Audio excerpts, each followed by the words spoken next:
Section 1. The world will never tell you this. There is something the world does not want you to know. Something that the noise around you, the social media, the parties, the constant chatter, the pressure to always be surrounded by people, is designed to drown out. And that secret is this: being alone is not a punishment. Being alone is not a weakness. Being alone is not something you should fear, run from, or apologize for. Being alone is one of the most powerful states a human being can exist in. The world is terrified of people who are comfortable in their own company. Why? Because a person who does not need external validation, who does not need constant company, who does not need approval or applause, that person cannot be controlled. That person cannot be manipulated. That person cannot be sold an identity they didn't choose. The moment you become comfortable being alone, you become dangerous. Not dangerous in the way that harms others, but dangerous to a system that profits off your insecurity, your loneliness, your desperate need to belong. Society has built an entire economy around your fear of being alone. Every entertainment platform, every social media app, every crowd that pulls you in, they are all selling you an escape from yourself. But what if yourself was exactly where you needed to be? What if the silence you've been running from was actually the most important conversation you could ever have? Today, we are going to talk about why alone is not your enemy. Alone is your power. And once you truly understand that, once it lands in your bones and settles into your soul, nothing will ever be able to hold you back again. Section 2. Solitude is where greatness is born. Every great mind in history had one thing in common: they spent significant time alone. Not isolated in bitterness, not withdrawn in depression, but deliberately, intentionally, powerfully alone. Newton developed his theory of gravity during a plague year when Cambridge University sent students home, and he was forced into solitude. Einstein walked miles alone every single day, lost in thought. Nikola Tesla spent long hours in silence, building entire machines in his mind before ever touching a physical tool. Marcus Aurelius wrote his most powerful reflections in solitude, journals never meant for the public eye, raw and honest confrontations with his own mind. These were not lonely people. These were people who understood the difference between loneliness and solitude. Loneliness is when you are alone and wish you were not. Solitude is when you are alone and you would not trade it for anything in the world. Loneliness is a wound. Solitude is a weapon.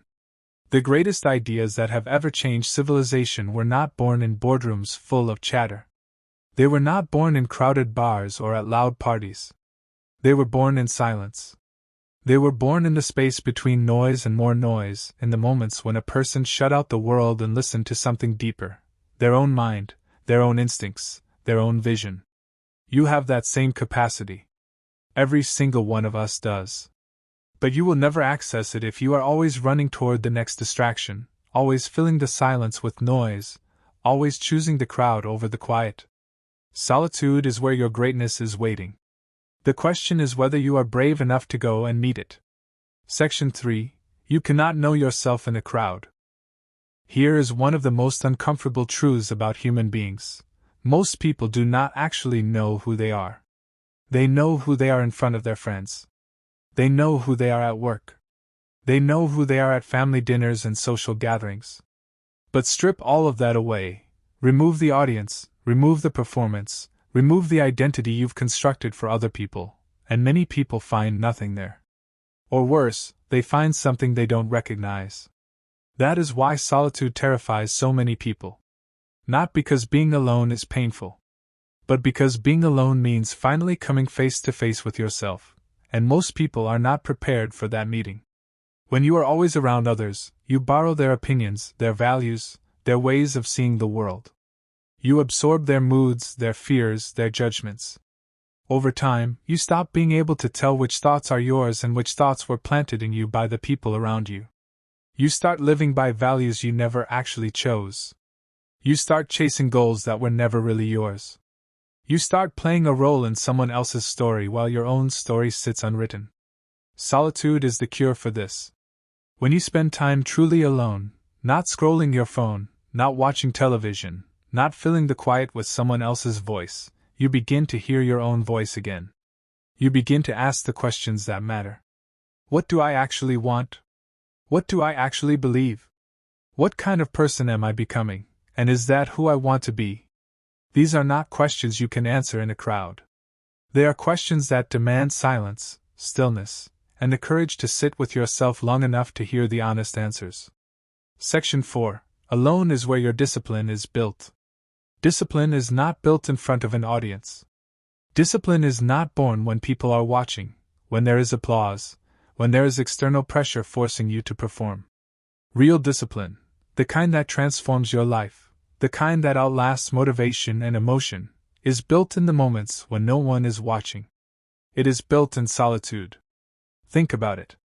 The person who wakes up at 5 in the morning when the house is dark and silent and forces themselves to exercise, to study, to create, that person is building something real.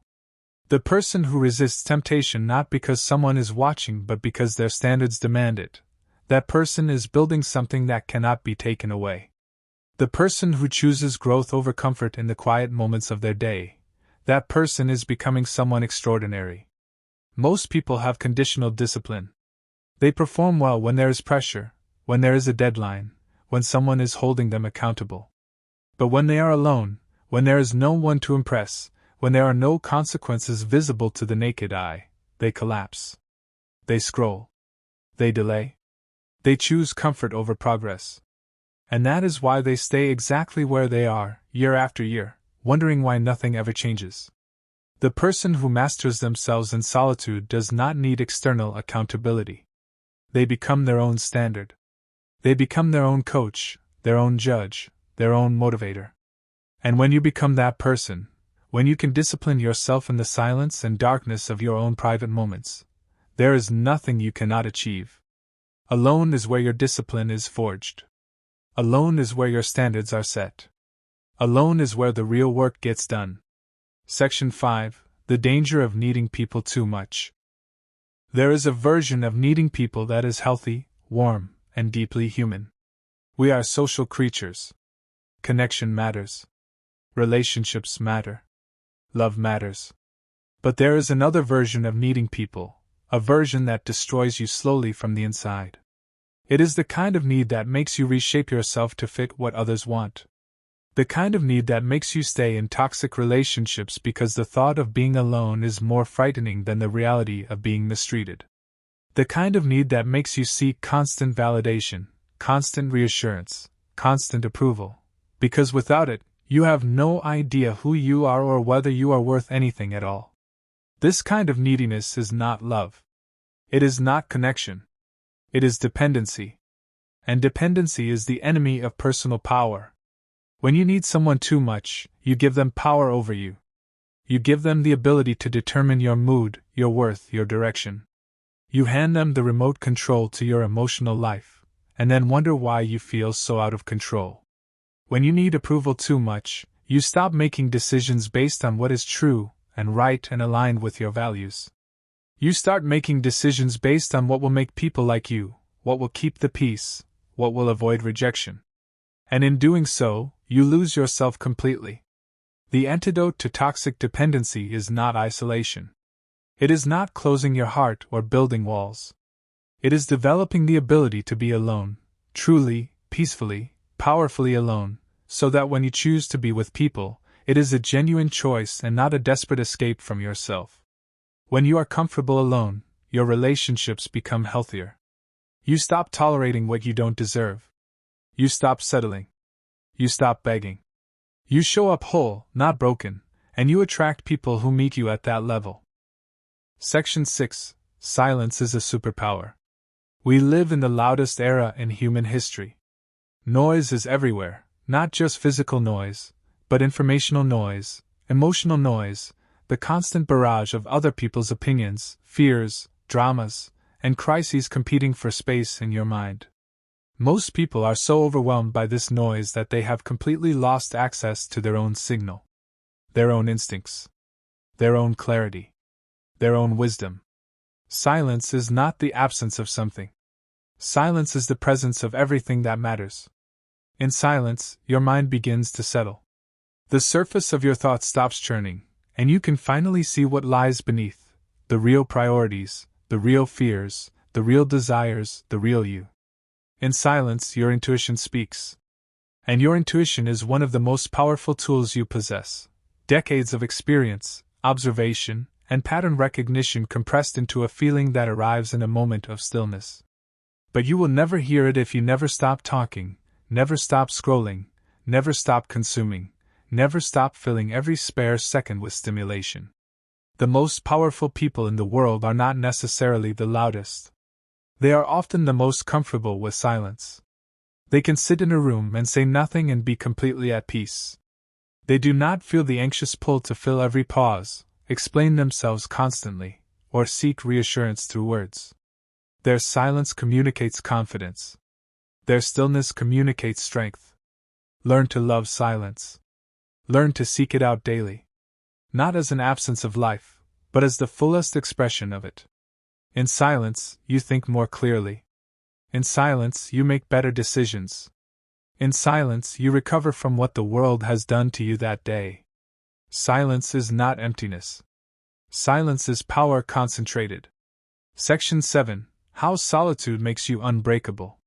There is a kind of person who has been through solitude, not chosen it casually, but been truly tested by it, and emerged on the other side with something that cannot be described as anything less than armor. They have sat with themselves long enough to face their own darkness, and not been destroyed by it. They have experienced the discomfort of being alone with their failures, their regrets, their fears, and they have not run. They have stayed. And in staying, they have discovered something extraordinary. They are stronger than they thought. They are more capable than they believed. They can endure more than they imagined. This is what solitude does when you stop fighting it and start working with it. It builds a kind of inner resilience that cannot be manufactured any other way. You can read about resilience. You can attend seminars about it. But you only truly develop it by sitting in the discomfort of your own company long enough to discover that the discomfort does not kill you. The person who has learned to be alone with themselves, fully, honestly, without distraction, is the hardest person in the world to break. You cannot devastate them with rejection because they are not dependent on acceptance. You cannot destroy them with criticism because they have already had more honest conversations with themselves than any critic ever could. You cannot shake them with uncertainty because they are familiar with sitting in the unknown and finding their footing anyway. Solitude is a forge. It is not comfortable. It is often difficult. But what emerges from it is something tempered, tested, and truly unbreakable. If you want to be someone that life cannot shatter, learn to be alone without fear. Section 8. The person who needs nothing from you is free. There is a particular kind of freedom that very few people ever taste.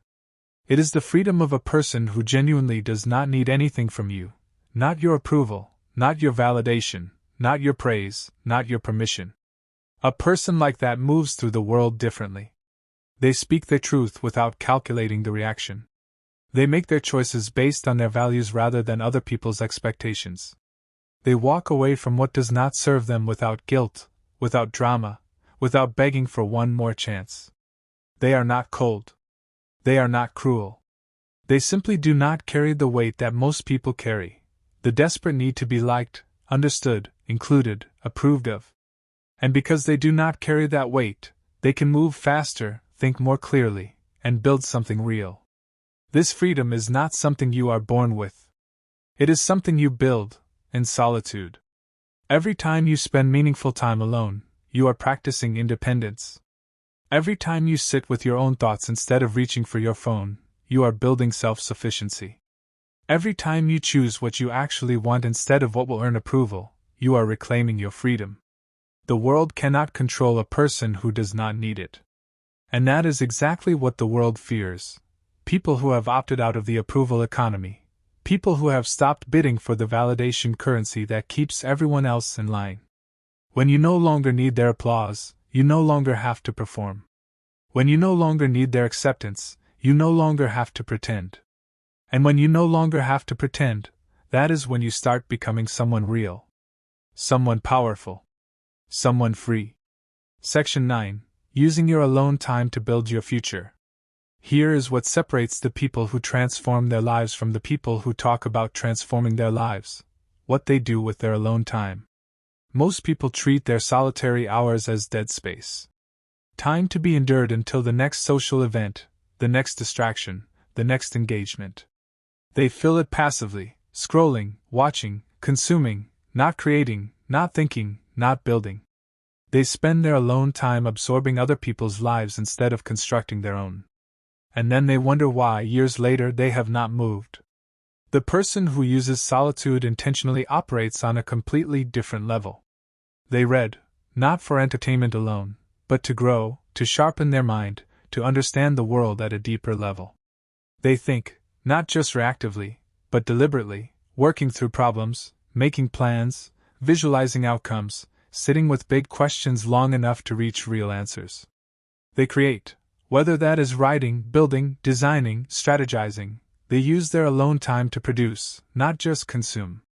They reflect, looking honestly at where they are, where they have been, and what adjustments are necessary to get where they want to go. These are not complicated practices. But they require something most people are not willing to do. They require being intentional about solitude, treating it as an asset rather than an inconvenience. Your alone time is some of the most valuable time you have. In your solitary hours, free from the influence and interruption of others, you can think your clearest thoughts. You can make your best decisions. You can do the deep work that creates the kind of progress that compound over months and years into a life that genuinely astonishes you. Do not waste it. Use it. Build with it. Your future self is being constructed in your alone time right now. Section 10. Alone does not mean lonely. Understand the difference. One of the most important distinctions you will ever make in your life is the difference between being alone and being lonely. These two experiences are not the same. They are not even close. They feel completely different, they come from completely different places, and they lead to completely different outcomes. Loneliness is a state of disconnection from others, but more profoundly, from yourself. A person can be surrounded by people and feel profoundly lonely.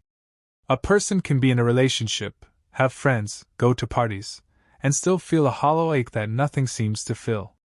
That loneliness is not about the number of people around you. It is about the quality of your relationship with yourself. Solitude is entirely different. Solitude is a state of peaceful self-sufficiency. It is being alone and feeling whole. It is being alone and being genuinely content, not resigned, not settling, not making do, but genuinely at peace with your own company. It is sitting in your own space without the desperate need to escape it. When you are comfortable in solitude, you are never truly alone in the painful sense, because you have yourself, and you have learned to be enough. This is not arrogance. It is not detachment. It is the most profound form of self-respect, choosing your own company and finding it worthy. People who have developed a real relationship with themselves, who know who they are, what they value, what they are building, do not experience being alone the same way others do. They experience it as space, as possibility, as rest, as fuel. You are never going to build the life you want if you cannot stand being alone. You cannot build what you cannot be still enough to envision. And you cannot be still enough to envision if the silence drives you back into the noise every single time. Learn the difference. Choose solitude. And watch what becomes possible. Section 11. The power of doing things alone. There is something deeply empowering about doing things by yourself, not because you have to, but because you choose to. Eating alone at a restaurant. Traveling alone to a place you've always wanted to see. Going to a movie by yourself. Working out without a partner. Starting a project without waiting for someone to join you. These acts sound small, but their impact on your psychology is enormous. Every time you do something alone that the world told you requires company, you prove to yourself that you do not. You prove that your enjoyment of life, your progress, your exploration, your experiences, none of it has to be held hostage to the availability or willingness of other people. Most people spend enormous portions of their lives waiting. Waiting for the right person to travel with. Waiting for someone to join them in starting a business. Waiting for a friend to also be free before they do the thing they want to do. And while they wait, the months pass. The years pass. The things they wanted to do remain undone, the places they wanted to go remain unvisited, the person they wanted to become remains unchosen. The person who goes alone does not wait. They decide. They act. They experience. And in doing so, they accumulate a richness of life, in experience, in confidence, in self-knowledge, that the person who waited never gets. Doing things alone also builds a kind of social confidence that seems counterintuitive.